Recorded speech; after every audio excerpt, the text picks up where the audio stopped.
Hi guys, and welcome to Rathwulven Bushcraft. Thanks for tuning in. For this video you will need this and this. Let's go!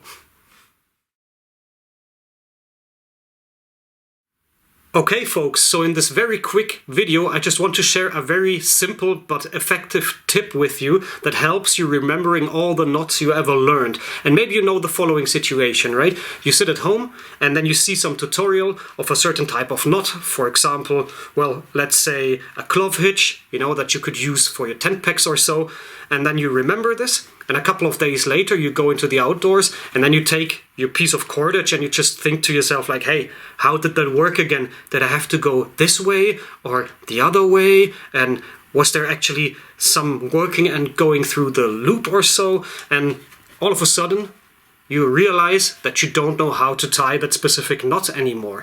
And there's a very simple solution in not forgetting knots, and that's basically just getting yourself a tiny piece of rope like this. It's about the length of my lower arm. In this case, if you can see this, that's about the length of like 30 to 40 centimeters. And I carry this at any time in my trousers, just in the pocket, right?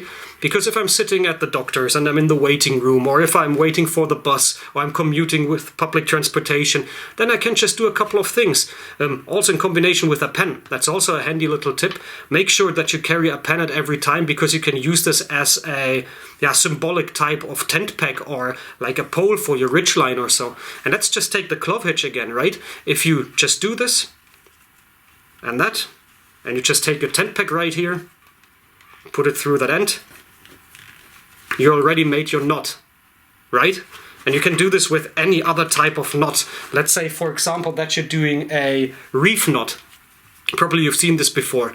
You just do a regular overhand knot and then the other one in the other direction, and then you basically get this funky knot. See? That opens up if we just apply pressure from the outer end of the knot, and if it would pull the two working ends, it would just lock into place.